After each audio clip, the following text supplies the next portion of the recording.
Since the beginning of this decade, we have become aware that some of our men and women can be deeply affected by what they experience during highly stressful operational mission. Indeed, some have had trouble readapting to everyday life once they return home. This video was put together as a training aid to show how one mission in particular affected our personnel and how they have coped with this ordeal. As you watch this video, keep in mind that recognizing the effect of stress after many years can be obvious. But learning how to recognize the symptom of stress-related disorder during or shortly after an event is much more difficult. We must get better at recognizing this ailment, and we must assist those who suffer from it on the road to recovery.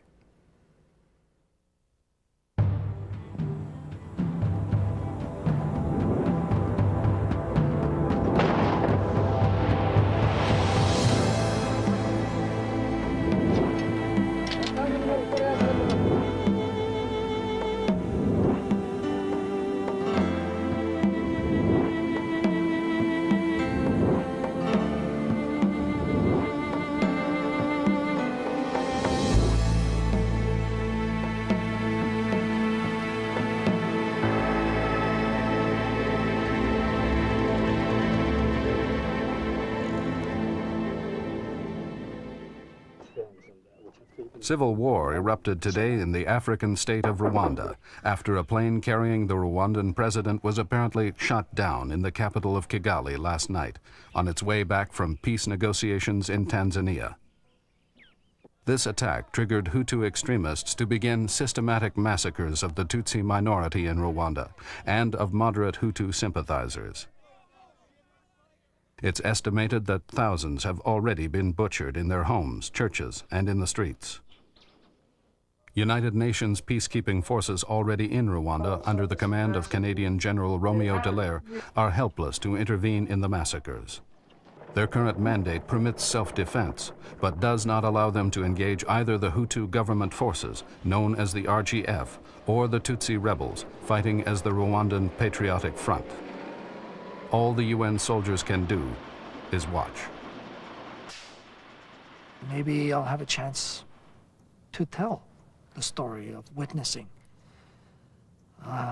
everything that we were seeing.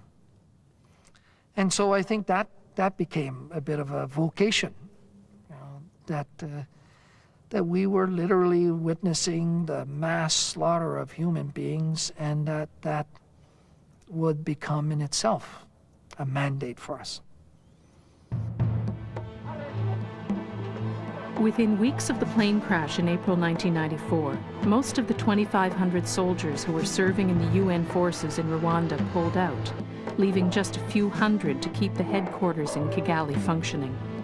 Only a few Canadians were there for the early fighting, but over the next 6 months, the Canadian government would send over several hundred soldiers on specific missions. Many had only a vague idea of what they were in for.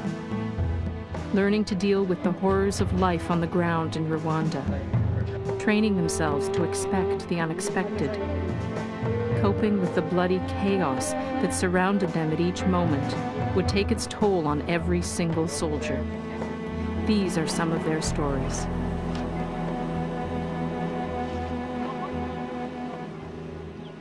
Can 46763, I copy your remarks. Report 25 DME from Kigali. I landed in Kigali Airport in a beautiful sunny day, with the sound of gunfire off in the distance, sporadic gunfire. Landed in an airport that was in utter chaos. There wasn't a pane of glass left. There was shattered glass and debris of one kind or another everywhere. The runway, I remember, was very short, and our time on it was very short. We were essentially ejected off the Herc very quickly, and it left before we had time to have a second thought about where we were and what we were doing there. I guess that the predominant emotion with me was one of curiosity. I could hear the gunfire, I could smell the death, very strong smell of rotting meat of one kind or another all over the city. But it wasn't until sundown that it really hit home where I was. As soon as the sun went down, gunfire increased. And as the night went on, we had heavier and heavier calibers of weaponry used.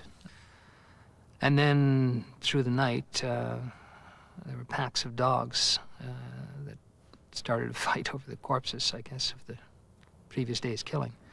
But you could hear these dogs moving about in packs and yowling and snarling at each other through the night. And that's when it hit home where I was.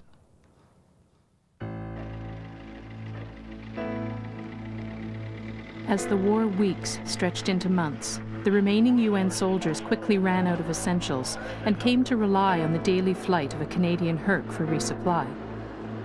Pinned down in Kigali, all they could do was defend themselves and some of the local population. Well, we had about 30,000 of them that we were protecting, and we were moving them between the lines. And they were dying in our care because we had no water or food or medical supplies. I mean, we were protecting them from the other side, but they were dying as we were protecting them. I had soldiers going sick because they couldn't eat or drink because they simply couldn't do it with so many people with nothing around them. The war stretched on for over 3 months. By the end, almost 1 million people had been slaughtered and about 1.5 million displaced. As the massacres wound down, help poured in from around the globe. The Canadian government sent a field ambulance unit from CFB Petawawa to provide medical support for hundreds of thousands of displaced Rwandans on their journey home. Within seconds of touching down, these soldiers would find that doing business in Rwanda was nothing like it was at home. We arrived, it was late, we flew over the airport, there were no lights in the cities, there were no lights in the airport, so all of a sudden we realized we had reached our destination, but it was like diving into a big black hole. We had no idea what we were getting into. Landed at the airport, got on these buses that were waiting for us, driven by the locals. They were locally hired buses. They had bullet holes in the windows, they were in really, really decrepit shape, and as we were leaving the airport down the road, there were areas where the security people that were with us pointed out where there were actually RPA or soldiers in the bushes watching us go by, though we couldn't see them. So we had a first taste of that right away when we got off the plane.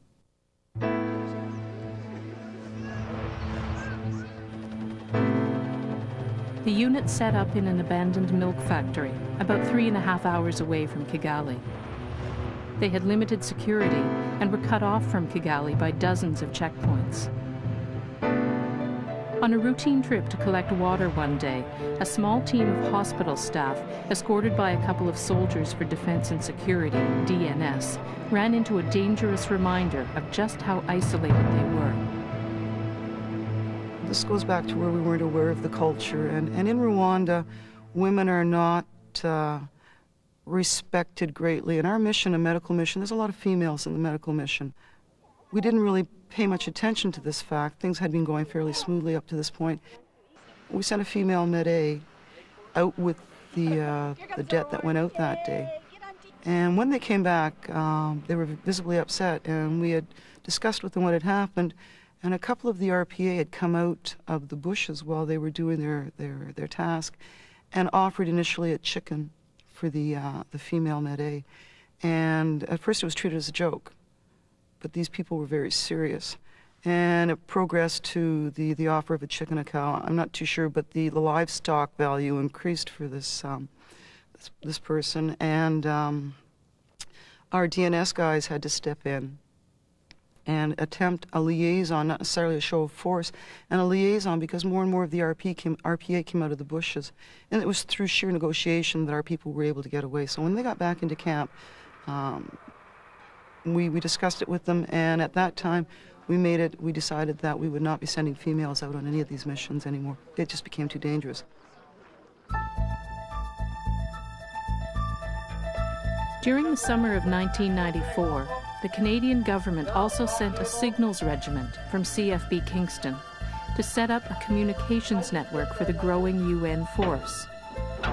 But getting their systems up and running in the backcountry of Rwanda tested both their skills and their resolution. Mount Karungi was really, really cold at night, to the point where we got snowfall. And it was an eye-opener itself here in Africa, standing in a hole in the ground, and it's snowing on you. We knew that Rwanda was a mountainous area. We had tested our systems back in Canada in a lot of similar geographical places, but it was still a challenge in itself because it was really mountainous. And basically Mount Karungi was set up as a relay station to take the communications from the base of one of the mountain and send it over the top to another location, Kigali itself.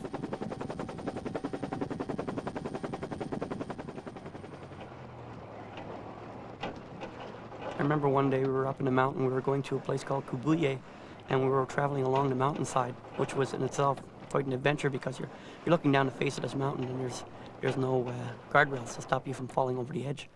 And we come across a roadblock, which was typical. There was roadblocks everywhere.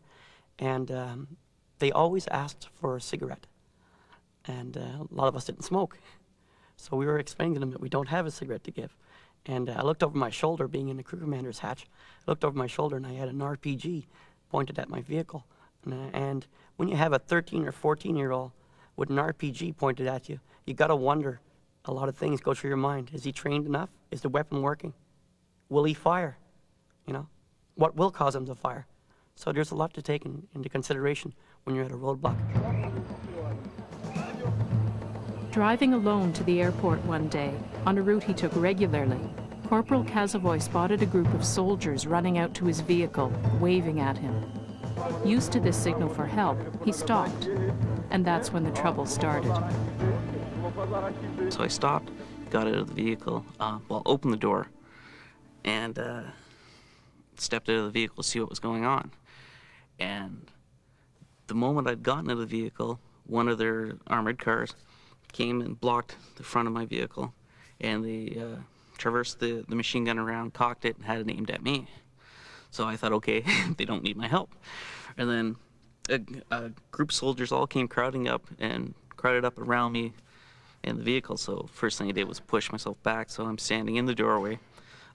My rifle was inside the vehicle. Didn't reach for it, just started following my training. Training is don't give them access to the vehicle or your weapon, and then just stay calm, see what's going on. The soldiers kept shouting at him in their own language, refusing to speak French or English. Several times he tried to find out what the problem was, couldn't get anywhere, and decided to leave.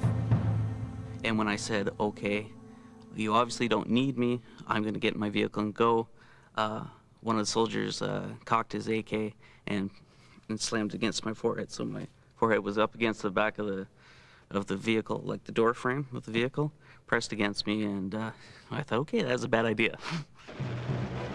Two men in civilian clothes showed up and joined the shouting, this time insisting in English that he get into their truck. But Kazavoy refused, offering instead to follow them to the UN headquarters to sort out whatever the problem was. They became more and more abusive. Okay, I know I'm not carrying. The officer pulls back and gives me a full-handed slap. Just, I guess he put all his weight into it, and it just slapped against me and slapped my head into the rifle. And pretty high on adrenaline and everything. And all I could think when he slapped me was, what, that's as hard as you can hit me? And so I guess I smiled at him, because all I could think was, okay, you little person, here you've got me outnumbered, I was told later there were 16 people there, but I only saw, the people around me. But you got me outnumbered, and I got weapons pointed at me, and then you slapped me? Like, geez. So I smiled at him, and he didn't know how to handle that. I guess I was supposed to get angry and grab my weapon. And so he stepped back, and they talked for a second, then they just left. No comment, no nothing. They just left, got in the vehicle, drove off.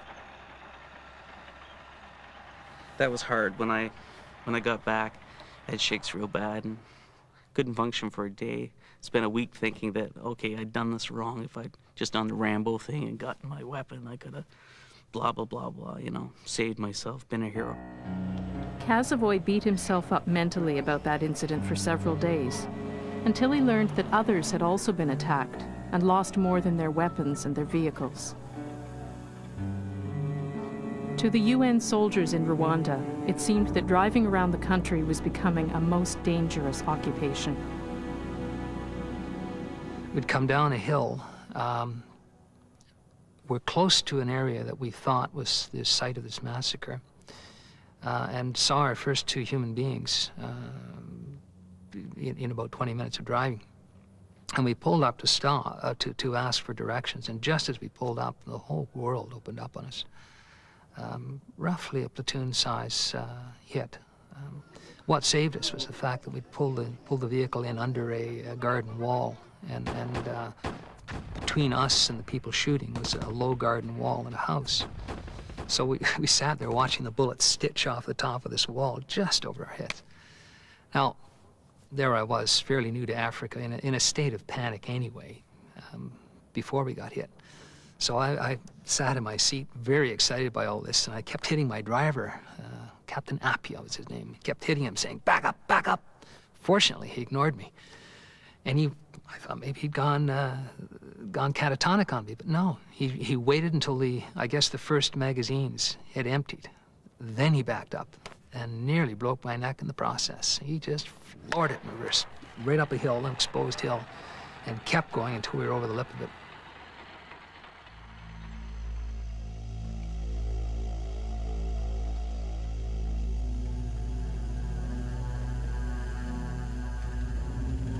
In addition to their specific tasks, many of the Canadian troops found themselves assigned to the gruesome job of locating massacre sites and mass graves for the United Nations.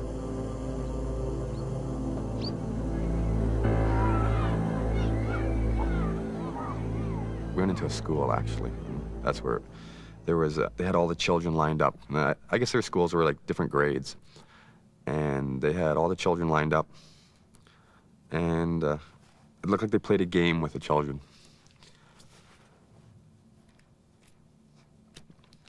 Like they chopped their heads off. And then they'd sign their names, like it was like a game.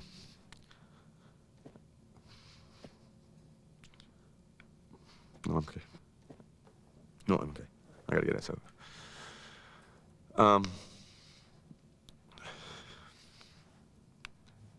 And I think, like, how can people do this to people? Like, I wasn't accustomed to this. Like, I've done my sentry duties. I've done out in the field, and I don't know.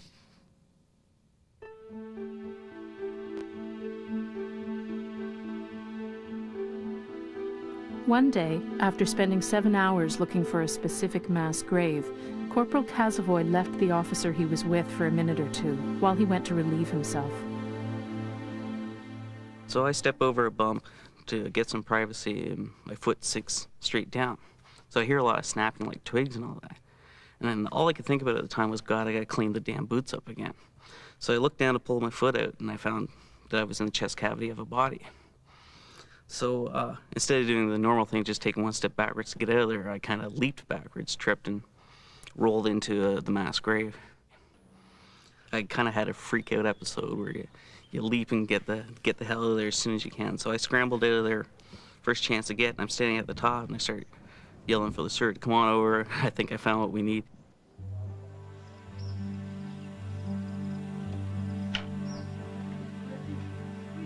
They went to churches they went there for comfort, because, you expect the church, you're always brought up the church is going to protect you and, go there for asylum and that.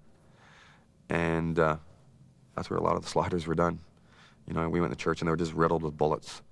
Mothers clutching their babies, bodies half decomposed, and that was my biggest thing, I want to get home and make sure my kids are okay. That was my biggest effect.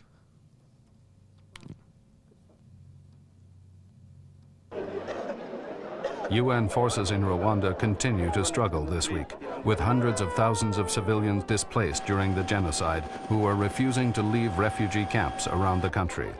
It's been several months since the civil war in Rwanda officially ended, but local governments and non-governmental organizations seem unable to convince these families and individuals that it is indeed safe to return home.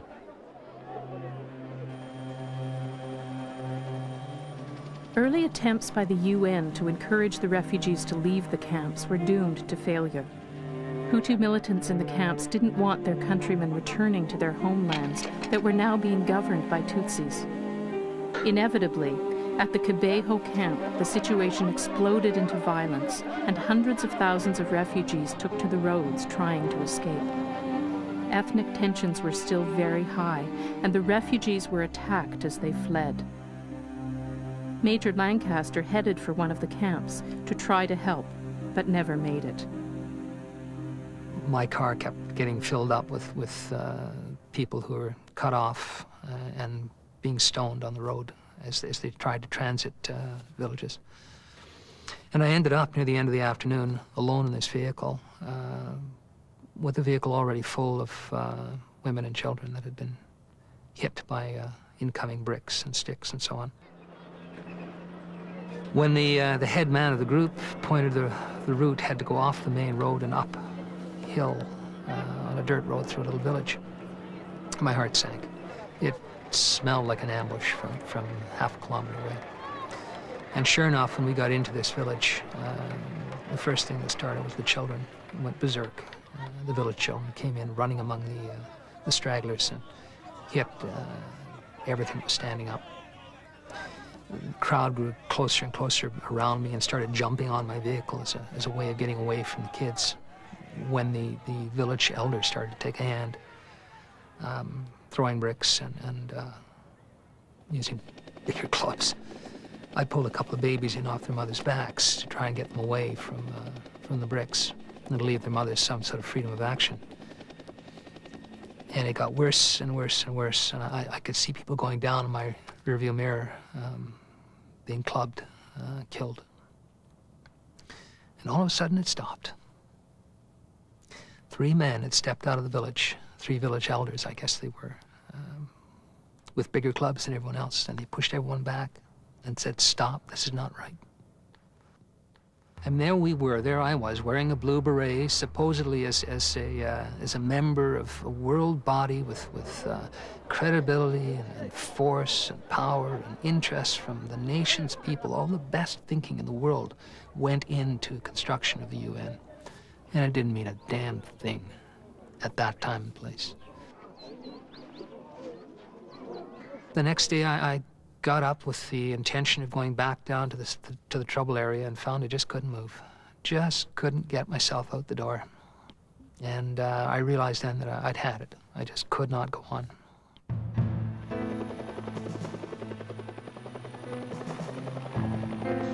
The madness of Rwanda would take its toll on everyone.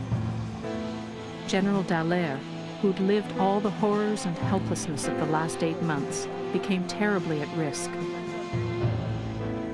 I had been targeted specifically by the Hutus to be killed. And that made negotiations and going through the lines difficult and so on. It also made it difficult for the other white guys because they were out to get the white people. About mid-July, I'd be running bombardments or ambushes, daring them. I had lost my sense of humor. The Department of National Defense has announced that it's launching a series of studies to develop strategies to help Canadian peacekeepers deal with the effects of post-traumatic stress disorder. PTSD is an ailment soldiers who've served in difficult environments, such as Bosnia, Somalia, and Rwanda, may develop. It's a physical condition in which the chemical signals of the brain change, which can affect the soldiers' behavior in theater and once they're back home. While doctors are optimistic that treatment programs can relieve many of the symptoms, much about the disorder is still unknown, and it can often take years for the effects of PTSD to show up and be recognized.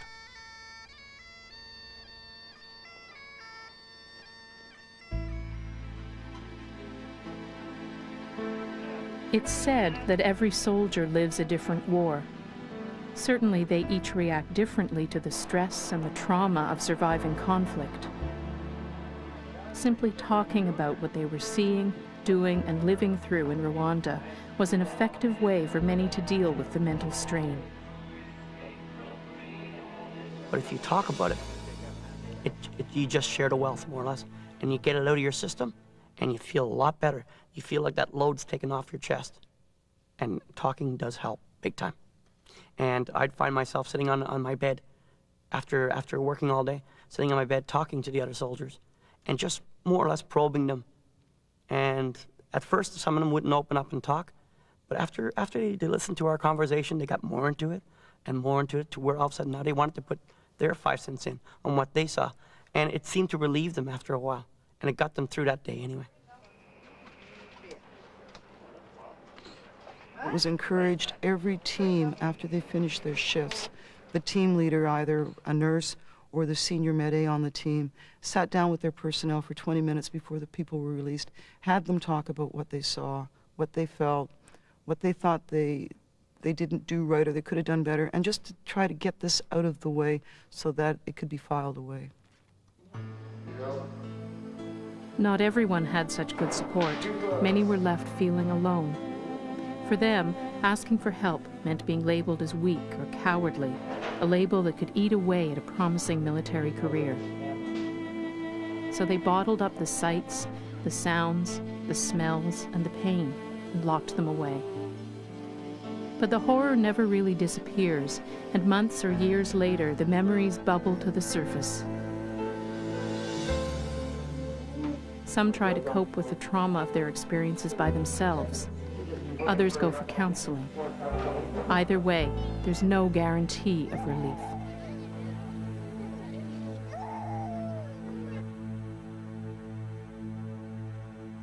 It's nothing what I expected. I figured that, I'd do my job, it's my job as a medic to come back and I'd just carry on. But you couldn't carry on. It affected my wife, it affected me, my family. It was really hard. And there was no support there.